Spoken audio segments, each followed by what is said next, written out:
Irmãos, boa noite, a graça e a paz do nosso Senhor Salvador Jesus Cristo, amém? Amém. Uma alegria estar com os irmãos mais uma vez. Bom, os irmãos sabem que nós estamos aqui em uma jornada de aprendizado sobre o livro de Deuteronômio, né? Nós estamos chegando já ao final do livro de Deuteronômio. Hoje a gente vai refletir sobre o capítulo 28, um trecho aí, o primeiro trecho, né, do capítulo 28, os versículos de 1 a 14. Aqui na minha Bíblia, provavelmente aí na sua também, se ela tem um título, ele vai estar assim, ou algo próximo a isso, bênçãos resultantes da obediência. É por isso que eu trouxe essa mensagem com esse título. A obediência custa um alto preço. E nós vamos aprender sobre isso nessa noite. Então, leiamos juntos de 28, aí o capítulo 28, de 1 a 14. Diz assim: se vocês obedecerem em tudo ao Senhor, seu Deus, e cumprirem fielmente com todos esses mandamentos que hoje lhes dou, o Senhor, seu Deus, os colocará muito acima de todas as nações da terra. Se obedecerem ao Senhor, seu Deus, vocês receberão as seguintes bênçãos: suas cidades e seus campos serão abençoados, seus filhos e suas colheitas serão abençoados, as crias de seu gado e de seus rebanhos serão abençoadas, seus cestos de frutos e tigelas de amassar pão serão abençoados. A todo lugar que forem e em tudo o que fizerem, serão abençoados. O Senhor derrotará seus inimigos quando eles os atacarem. Eles virão contra vocês de uma direção, mas serão dispersados em 7 direções. O Senhor lhes garantirá a bênção em tudo que fizerem e encherá seus celeiros de cereais. O Senhor, seu Deus, os abençoará na terra que Ele lhes dá. Se obedecerem aos mandamentos do Senhor, seu Deus, e andarem em seus caminhos, o Senhor os constituirá como seu povo santo, conforme prometeu sob juramento. Versículo 10. Assim, todas as nações da terra verão que vocês são um povo que o Senhor tomou para si e os temerão. O Senhor lhes dará prosperidade na terra que Ele jurou a seus antepassados que daria a vocês, e os abençoará com muitos filhos, rebanhos numerosos e colheitas fartas. No tempo certo, o Senhor enviará chuvas de seu rico tesouro no céu e abençoará todo o trabalho que realizarem. Vocês emprestarão a muitas nações, mas jamais precisarão tomar emprestado delas. Se derem ouvidos a estes mandamentos que hoje lhes dou, e se os cumprirem fielmente, o Senhor os fará cabeça e não cauda. Vocês estarão sempre por cima e nunca por baixo. Não se desviem, por menos que seja, de nenhum dos mandamentos que hoje lhes dou, e não sigam outros deuses nem os adorem. Essa é a palavra do Senhor. Pai, nós te agradecemos por este momento, pela oportunidade que nós temos de estarmos reunidos. Fala conosco, Senhor, através do teu Santo Espírito. É assim que nós pedimos, em nome de Jesus. Amém. Meus irmãos, no ano de 1400 a.C., quando Deuteronômio fora escrito, não havia o que nós conhecemos como nações. O modelo nação-estado, como a gente tem hoje. Então, por exemplo, o Estado brasileiro, o Estado mexicano, o Estado canadense. O que existiam eram nações-império ou cidades-reino, que eram muito fortes, que tinham um aspecto político e um aspecto de identidade coletiva. E esses eram os mais relevantes da época. O Egito, que rivalizava muito com o povo de Israel. O Egito era uma potência já consolidada, com faraós governando sobre vastos territórios conquistados, e uma cultura rica, muito influente, e uma cultura de pluralidade de deuses. Esse é um aspecto que a gente precisa ressaltar. Havia também o Império Hitita, então a nação hitita, localizada onde hoje fica aquela região da Turquia. Esse império era uma potência militar e política, e era o principal rival do Império Egípcio. Havia também os assírios, que mais tarde se tornariam um poderoso império, né, nesse contexto bíblico, e aí já começando a ganhar um certo destaque na região da Mesopotâmia. Havia também alguns povos no Mediterrâneo, alguns povos na região da China que não constam na Bíblia, né? É muito interessante quando a gente olha, né? A China já não existia no contexto bíblico, existia, só que a Bíblia não traz esse relato, mas eles já existiam. E, claro, havia o povo de Israel, que estavam se estabelecendo ali na chamada região da Palestina, com suas próprias tradições e, claro, a organização social. Quando a gente lê esse texto, a gente observa Deus dizendo ao seu povo que se ele cumprisse fielmente essas instruções, ele o colocaria acima de todas as outras nações. Todas essas nações que nós citamos aqui eram as mais poderosas, as mais proeminentes, aquelas que dominavam aquele contexto. E Deus fala, olha, vocês estarão acima dessas outras nações. E nós estamos falando de nações extremamente poderosas. No Antigo Oriente Próximo, que era aquela região, quando a gente observa a ideia da bênção e da maldição, esses eram elementos firmados em tratados entre os povos e os seus deuses. Quando a gente olha essa perícope, aqui, esse primeiro trecho de 1 a 14, a gente observa as bênçãos que o Senhor promete. Vira aí, vai um pouquinho mais aí no texto da sua Bíblia. O que está escrito a partir do versículo 15? Quem tem um título aí, o que está escrito? Olha só. Deus, por meio de um tratado com o seu povo, apresenta quais serão as bênçãos e quais serão as maldições se o povo que ele separou para si resolve desobedecê-lo. A gente não vai meditar no trecho aqui a partir do versículo 15, mas fica como um desafio para a leitura bíblica.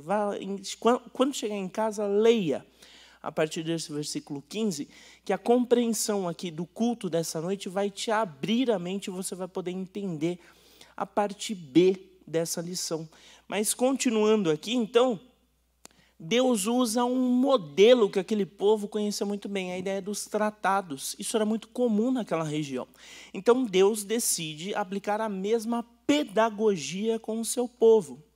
Porque essas bênçãos, essas maldições eram tratadas com o povo daquela região, geralmente para tentar criar uma conexão entre o povo e essas divindades. Como? Por meio de uma série de rituais e sacrifícios, para que esses sacrifícios e esses rituais aplacassem a ira desses falsos deuses.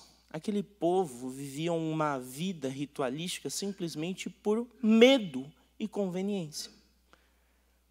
Só que Deus traz um outro aspecto. Esse trecho, apesar de reproduzir a ideia de um tratado, listando aí uma série de bênçãos, Deus mostra uma argumentação que vai muito além de uma descrição, de uma simples descrição de tarefas, de obrigações para que aquelas pessoas alcançassem a graça de Deus. É uma linha de argumentação que aponta para uma relação de amor e de conectividade entre Deus e o seu povo. Repare, vai além da conexão. É uma relação de conectividade, claro, mas de amor entre Deus e o seu povo. Deus demonstra a sua grande vontade em abençoar aqueles que são seus. Isso é o que diferencia esse texto dos tratados da época, daqueles tratados estabelecidos para as outras divindades. Deus chama novamente a atenção do povo para a importância de obedecê-lo. Irmãos, nós estamos aqui há várias semanas estudando Deuteronômio. Vários pastores e seminaristas já tomaram esse púlpito aqui e ensinaram a mesma lição.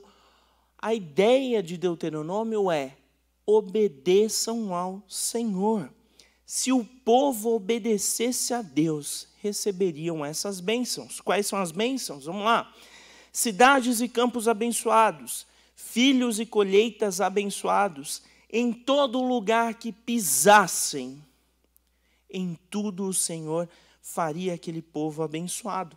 O Senhor promete também que se o povo o obedecesse, conseguiria derrotar os inimigos e nunca faltaria cereal. Olha só, parece até uma coisa banal, né, hoje em dia, para a gente falar, para a gente pensar cereal. A gente precisa entender o contexto econômico daquela época. Era um contexto fortemente agrícola, a economia girava através dessas culturas de plantações.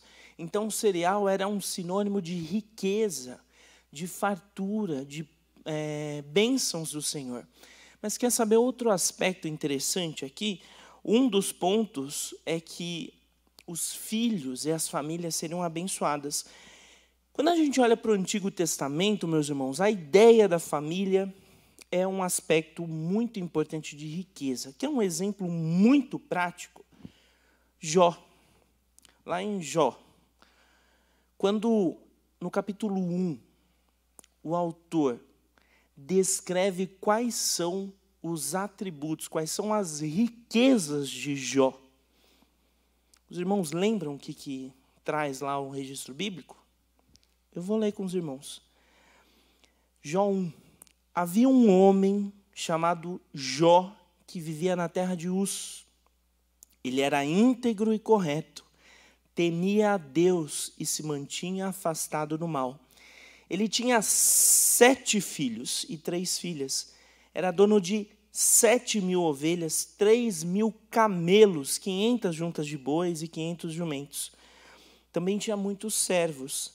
Na verdade, era o homem mais rico de toda aquela região. Quais eram as riquezas de Jó? A gente tem uma sequência aí. Primeiro era a espiritual, porque Jó era temente a Deus. Essa era a primeira, primordial riqueza de Jó. Segunda era a família, porque o registro traz primeiro o número de filhos de Jó.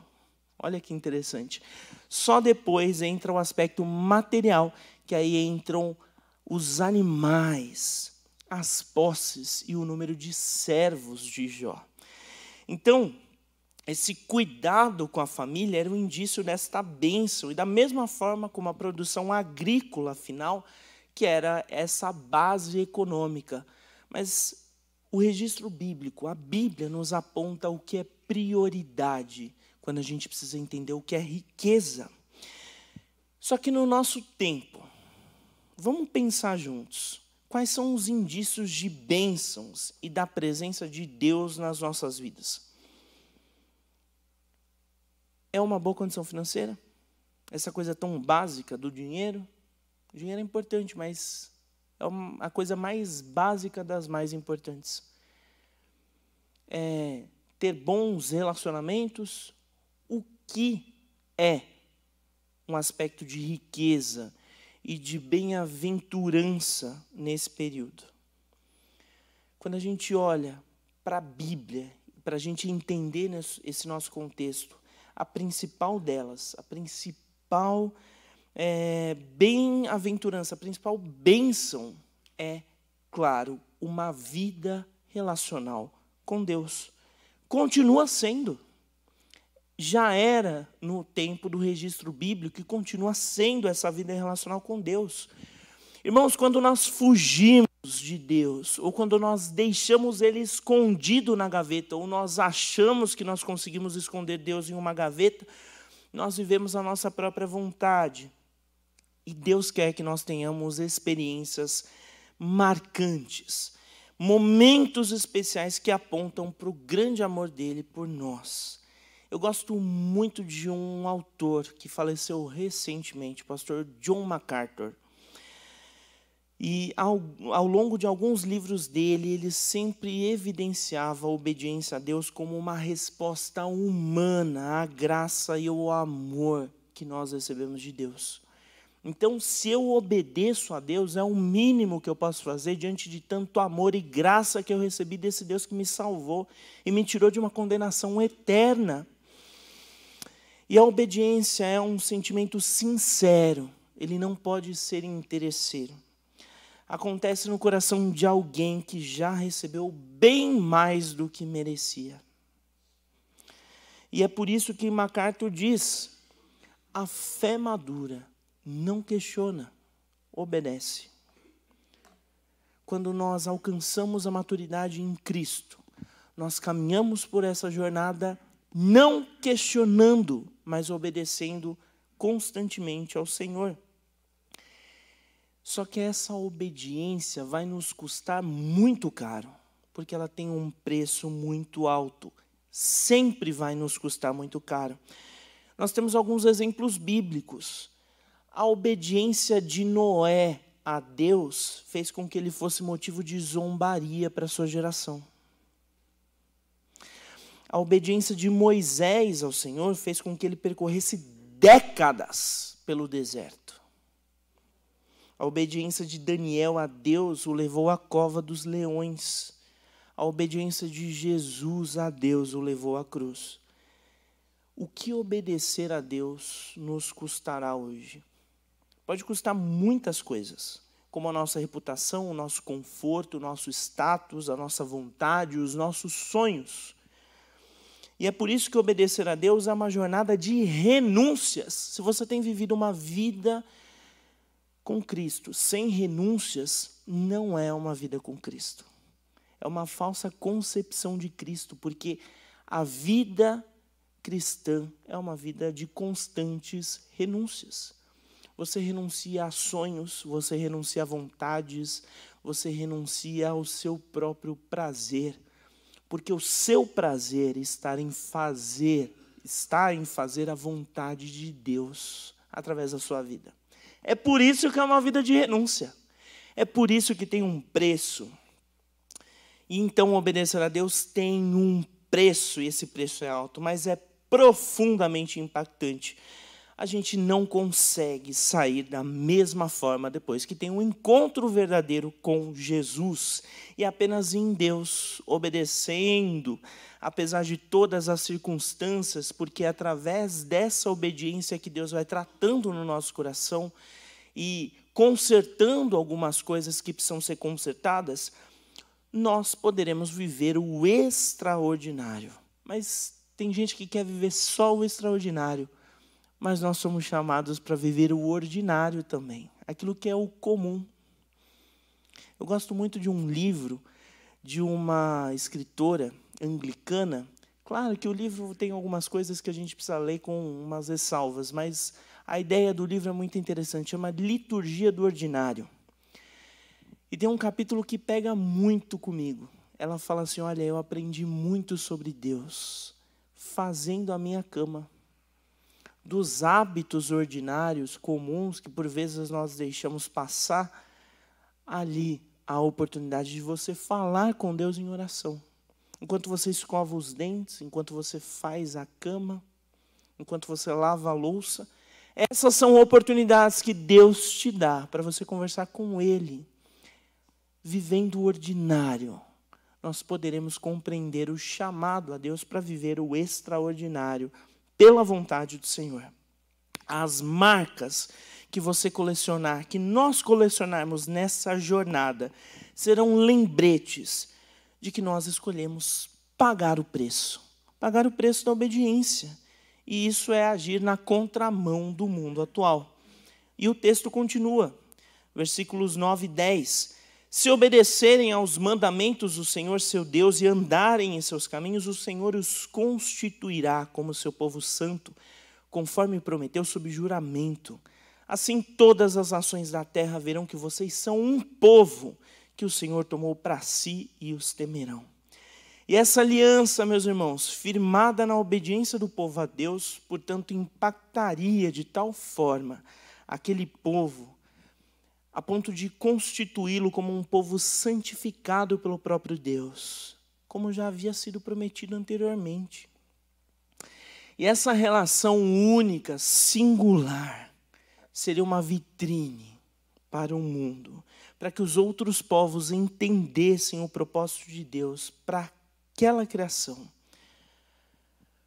para que aquelas vidas entendessem que o Senhor criou a todos, para que temessem a Ele, para que o adorassem. E é por isso que nós somos chamados à santificação, a uma vida que seja vitrine da ação de Deus sobre as nossas histórias. Mas será que a gente tem refletido isso no nosso dia a dia? Nossa vida tem sido de fato santa? Nós temos caminhado em santificação? As pessoas ao nosso redor veem a Jesus em nós? O princípio aí da vitrine da glória e do amor de Deus sobre o povo escolhido, que naquele contexto era Israel, esse princípio prevalece sobre nós. Se nós não refletirmos a Cristo, que nós afirmamos categoricamente que nos salvou, nós somos como velas apagadas para essa geração. A gente é como sal sem sabor. E olha lá, quando a gente olha para os evangelhos, o que se faz com o sal sem sabor? Pois é. Olha o risco que uma vela apagada, ou que um sal sem sabor corre. Por isso que nós somos chamados a refletir Cristo. Chegando aos versículos finais, versículos 13 e 14, de Deuteronômio 28, se derem ouvidos a estes mandamentos que hoje lhes dou, e se os cumprirem fielmente, o Senhor os fará cabeça e não cauda, e vocês estarão sempre por cima e nunca por baixo. Não se desviem, por menos que seja, de nenhum mandamento que hoje lhes dou, e não sigam outros deuses, nem os adorem. Irmãos, eu cansei de ouvir pregações, frases de pessoas, de líderes, dizendo, olha, você é cabeça e não cauda, recorrendo a esse texto aqui, Olha, você deve liderar, você não deve se contentar com ser liderado. Isso é um câncer no meio da igreja evangélica. Que isso faz com que muitas pessoas que são inabilitadas para a liderança achem que estão habilitadas para exercer a liderança. E a liderança é uma coisa muito séria. Algo que vai requerer muito de você. E é por isso que você precisa ser capacitado pelo Espírito para a liderança. O texto bíblico não traz essa ideia de superioridade. O que torna o povo apto a ser o reflexo da glória de Deus é o próprio Deus. É o Senhor quem capacita. Uma vez que o Senhor orienta a dar ouvidos, a obedecer fielmente os mandamentos apresentados. Quem vai ser o líder, quem vai ser a cabeça é o próprio Deus, através daqueles que Ele escolheu. Não é uma liderança terrena que vai dizer para você, olha, você é cabeça e não é cauda. Isso daí é uma teologia muito perigosa. Isso daí é uma falsa doutrina que tem dizimado a igreja por aí. Tem muitas pessoas destruídas por causa desse pensamento. Quem lidera é o Senhor, porque é Ele o cabeça da igreja. E nós somos conduzidos por Ele segundo a vontade dEle. Apenas se impor como uma autoridade, viver se achando cabeça e não cauda, não nos torna mais do que vencedores. O que nos torna realmente vencedores é a nossa total dependência deste Deus. É isso, é com Ele que nós podemos avançar. Já caminhando para o final, eu gosto muito de um comentário do Eugene Peterson. O Eugene Peterson foi um pastor biblista, ele que escreveu a Bíblia, a Mensagem, que é uma Bíblia de estudo também. E um dos comentários de Deuteronômio traz esse texto aqui, essa citação que eu vou trazer para vocês. Acho que está muito pequeno, mas eu vou ler para vocês. Quando Deus tirou Israel da escravidão do Egito, Ele designou Moisés como responsável pela comunidade que acabara de formar, deixando para trás sua vida de escravidão. Eles também deixaram para trás certa segurança, olha só, uma cultura sofisticada para a época, um cenário espetacular e uma rotina esperada. Na terra estéril do deserto, foram forçados a se tornar totalmente dependentes de um Deus que não podiam ver. Não haviam templos com pilastras nos quais pudessem adorar, nem mercados nos quais pudessem comprar comida. Tudo o que tinham eram algumas poucas orações e cânticos a um Deus invisível, aliados a uma dieta precária de maná e codornizes. Mas foi assim que aprenderam a depender de Deus para o pão diário e desta forma se tornaram uma comunidade de fé. Irmãos, os deuses desta geração não merecem a sua e a minha atenção, não merecem a nossa devoção. Vigiem com relação aos deuses deste tempo que têm tomado a sua mente e o seu coração. Porque a obediência custa caro. E a gente precisa refletir qual é o preço que você e eu vamos pagar para obedecer fielmente ao Senhor. O que vai nos custar hoje, o que vai nos custar até o final dos nossos dias. É um alto preço. É um preço de renúncia. Você precisa renunciar. Todos nós precisamos renunciar de muitas coisas, para que o Senhor continue a ser Senhor nos nossos corações, para que a gente consiga permanecer debaixo da bênção do Senhor, como traz essas instruções aqui desses 14 primeiros versículos do capítulo 28 de Deuteronômio. É um tratado que o Senhor quer fazer conosco. Ele exige de nós obediência. É para isso que Ele nos chama.